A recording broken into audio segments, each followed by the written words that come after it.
ते आम्ही दुर्वा आणायला आलो. हो ना बेटा? हा बच्चा आहे. गुंद्यामध्ये दुर्वा मिळत आहे, सापडलेला आहे. गुंद गावामध्ये दुर्वाची कमी नाहीये, बघून घ्या तुम्ही. शोध. शोध. शाबास. शोध झाला, भरपूर भेटले. सुप्रभात. तर आज आहे गौरीपूजनाचा दिवस आणि ठरवलं आहे आज फुल व्लॉग बनवावा, तुमच्यासोबत शेअर करावं. तर सकाळी 2 करंज्या खाऊन पोट भरते, म्हणजे नाश्ता करायची गरज नाही. आणि आज आहे आमच्याकडे हे बघा छान अशी काजूची उसळ, काजूची भाजी आहे, त्यासोबत वरण भात चपाती तेही आहेच. आणि गोडाचा नैवेद्य बापासाठी करते आज. तळणीचे मोदक करते गव्हाच्या पिठाचे. तर गव्हाच्या पिठाचे स्टीमसुद्धा उकडसुद्धा करतात, उकडीचे सुद्धा करतात. तर आता मी तळणीचे मोदक तयार करून घेते. असे छोट्या छोट्या पोळ्या लाटून मग छान असे मोदक तयार करून घेते. सारण भरून छान सारणसुद्धा तयार करून घेतलेलं आहे आणि पटापट मोदक करून बाप्पाला हा नैवेद्य घेऊन जाणार आहे. तर उकडीचे मोदक तर बनवतोच आपण. मी सुद्धा पहिल्या दिवशी उकडीचे मोदक बनवले होते, त्यासोबत चॉकलेटचे वगैरे मोदक झाले, म्हणून म्हटलं आज तळणीचे असे मोदक तयार करून घ्यावेत. तर मी किचनमध्ये असली की उर्वीची लुडबुड ही झालीच पाहिजे. आणि ते करता करता हे मोदक छान तळून असे खुसखुशीत तयार झालेले आहेत. आणि तिकडे घेऊन जात असतानाच तोपर्यंत तिकडे आरतीसुद्धा सुरू झालेली आहे.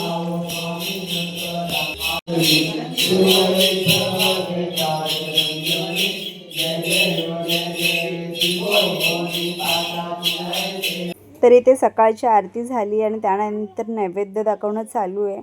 आणि आज जेवण वगैरे झाल्यानंतर आम्ही दुपारी 3 नंतर गौराई आणायला जाणार आहोत. बाय कर. बाय कर. उरू. मम्माला बाय कर. बाय. उम्मा दे उम्मा. बाय. मध्ये. पप्पाला. हो. तर निघालो आहोत. आणि इकडे बघा 2 नंबर सासूबाई म्हणजेच मंजारल्या आई आमच्या आहेत, त्या छान चुन्याची रांगोळी काढतात. गौराई पूजनाची तयारी चालू आहे. इकडे हार त्यांचे चालू आहेत गौरी आणि गणपती बाप्पासाठी. तर कोकणात गणेश चतुर्थीचा 5वा दिवस म्हणजे गौरी पूजनाचा दिवस. स्त्री शक्ती, निसर्ग आणि स्त्री शक्तीचं जागर म्हणून कोकणात ह्या दिवसाला फार महत्त्व असते. तर गौरी पूजनाच्या वेळी म्हणजे जिथे आम्ही नदीच्या ठिकाणी गौराई आणायला जातो, तिथे नदीचं पाणी आणतो. म्हणजे ज्या निसर्गाच्या ज्या काही गोष्टी आहेत त्यांचा समावेश असतो गौरी पूजनामध्ये. जसं की नदीचं पाणी, 7 दगड, तिथला तिरडा, दुर्वा, अशा प्रकारे बऱ्याचशा गोष्टी ह्यामध्ये घेतल्या जातात. आणि घरी जाऊन मग त्यांची पूजा केली जाते. त्यालाच गौरी असे म्हणतात, गौरी पूजन करतात. आणि गौरी घरी घेऊन जायच्या वेळी घंटी वाजवण्याची सुद्धा फार मोठी प्रथा आहे. कारण जेव्हा गौरीपुढे आपण घंटा वाजवत जातो तेव्हा असं लोकांना समजलं पाहिजे की आता गौराई घरात येत आहेत. त्याप्रमाणे घंटासुद्धा अशी वाजवली जाते. तर आम्हीसुद्धा आता सगळं केल्यानंतर आता गौराईला घरी घेऊन जायला निघाले. ते इथे माहेरवाशीण लागते आमच्याकडे गौरी आणायला. आणि विसर्जनाच्या वेळी सासरवाशीण घेऊन जाते. तर अशा प्रकारे आमचीसुद्धा माहेरवाशीण आमच्या सोनाताईसुद्धा आलेल्या आहेत. आणि गौराई आता आम्ही घरी घेऊन जातो आहे.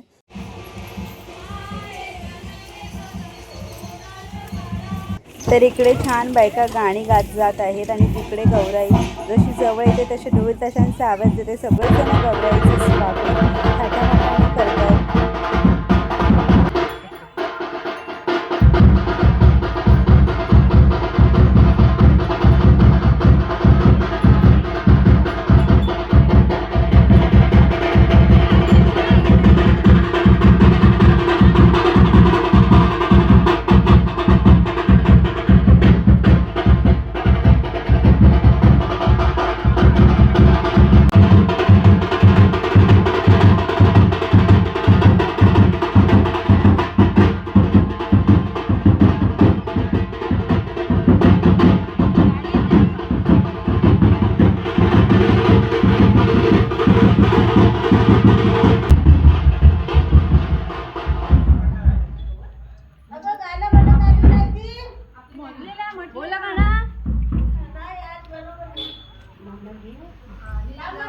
तर गौराईला घेऊन आता घरी प्रवेश करतो आहे. आणि छान ओवाळणी वगैरे केल्यानंतर गौराईला घरी घेऊन गौराई ही जी आहे जी आत्ता आम्ही देवघरात ठेवणार आहोत. आणि छान तिला सजवल्यानंतर मग बाप्पाच्या बाजूला बसवणार आहोत. तर गौरी म्हणजे हिंदू धर्मातले एक देवी पार्वतीचे रूप आहे, जिच्या नावाचा अर्थ गोरा वर्ण असा होतो. ती भगवान शंकराची पत्नी आणि गणपतीची माता आहे. तिला आदिशक्ती महामायेचा अवतार मानलं जातं आणि ती भक्ती, ऊर्जा, सुसंवादांची देवी आहे. तर गणपती उत्सवाच्या काळात ह्या गौराईला पूजलं जातं. ती बरेचदा गणपतीची माता आणि किंवा बहीण मानली जाते. तिला ज्येष्ठ गौरी असे म्हणतात. तशीच गौरी देवी पार्वती आमच्या घरी आलेली आहे. तिची छान पूजा वगैरे आम्ही करणार आहोत. तर आत्ता इथे देवघरात ठेवल्यानंतर आम्ही जाणार आहोत तिरडा आणायला. बऱ्यापैकी तिरडा आणि दुर्वा घेऊन आल्यानंतर छान गौराईची पूजा करणार, तिला सजवणार, छान तिचा शृंगार करणार. तर ते सुद्धा मी तुम्हाला दाखवणार आहे कशा प्रकारे गौराईला मी सजवणार आहोत. हे आहे आमचं देवघर. छान देवघर आहे. तर पहिल्या दिवशी बाप्पा इथे बसले होते. आता दुसऱ्या दिवशी आम्ही बाप्पाला त्यांच्या जागेवर ठेवले. तर इथे गौराईला ठेवले आणि आता आम्ही निघालो आहोत तिरडा आणायला. आई आम्ही दुर्वा आणायला चाललोय बाप्पासाठी. चला. आणि संध्याकाळची वेळ झाली आहे. हे दृश्य बघा खूप सुंदर असं आहे. बाबा सुद्धा आलेत, गाई घेऊन आले चरायला. बाबांसोबत आली ना पुरणजवळ. तिथं भरपूर तर सामान. आई ना अम्मा ती आई आणि काकी तिरडा आणायला खूप पुढे गेल्यात. तर आम्ही आता इथे दुर्वा जमा करणार आहोत. तर खूप छान वातावरण आहे, हिरवळ हिरवळ सगळीकडे, कारण पावसाचं वातावरण आहे. पाऊस सध्या कमी आहे त्यामुळे बाहेरचा व्ह्यू तुम्हाला दाखवता येत आहे. तर चला पुढे आपण जाऊयात अजून.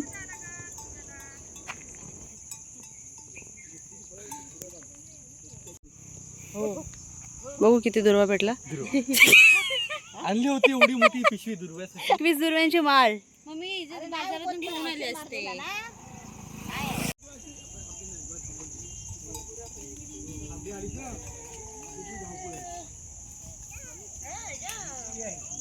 बाबू हे बघ किती आणलं मी दुर्वा. अरे बस झाला किती.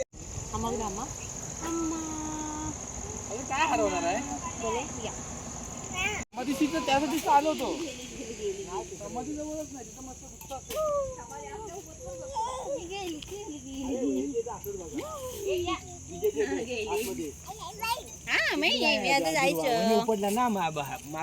तर बाकीची मंडळी सुद्धा शोधत आले. त्यांना वाटलं आम्ही एकटेच फोटोशूट वगैरे करते म्हणून आले होते. तर आता सगळं घेऊन झाले. चिरडा पण मिळाले, दुर्वा पण मिळाल्या. आता इथून घरी जाणार आहोत आणि गौराईला छान सजवणार आहोत. तर तेही मी तुम्हाला दाखवते.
तर इथे गौराईला छान नवी अशी साडी नेसवलेली आहे. खूप सुंदर दिसते बघा.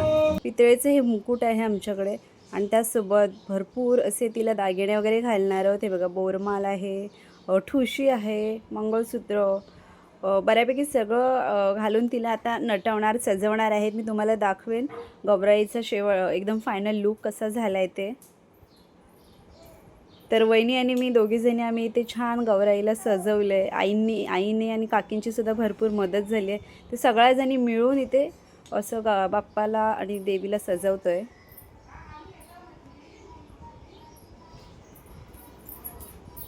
तर हा बघा गौराईचा लुक कसं वाटतं कमेंट बॉक्समध्ये सांगा. खूप छान गौराई सजली आहे. उद्या तिचा अजून वेगळा लुक असेल.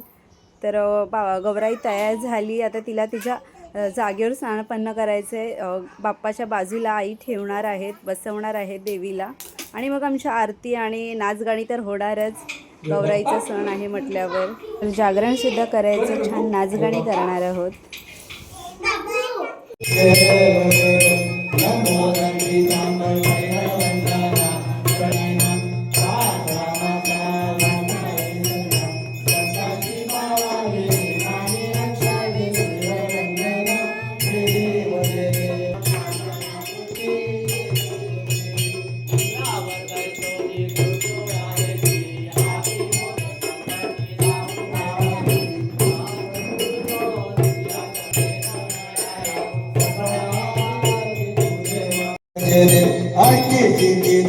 संकट गोवरी विद्या विनाश संकट मूल्य अधिकारी कोटि सूरज काल है चित विदेरी दंड समस्तक धूले विहारी तन मेरा मनोता हे देव पति संपत्ति निर्भर पाए ऐसे दुआरो जोन पाए ओ सारे नगन दिने दुनाले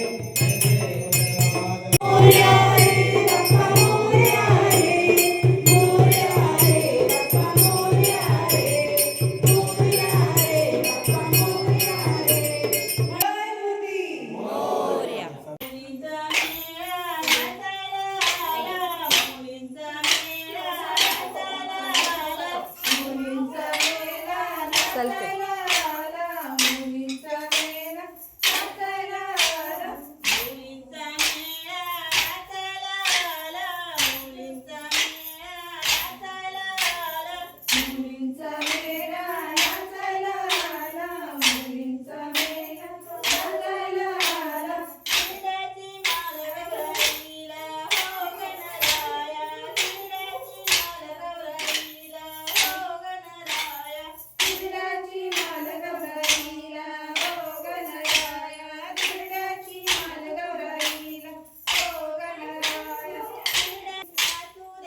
तर छान नाचगाणी तर आमची होतच आहे, सोबतच भजनसुद्धा रात्री होणार आहे. तर व्हिडिओ आवडली असेल तर एक लाईक करा आणि आपल्या चॅनलला सबस्क्राईब करा. चलो बाय बाय. हाय.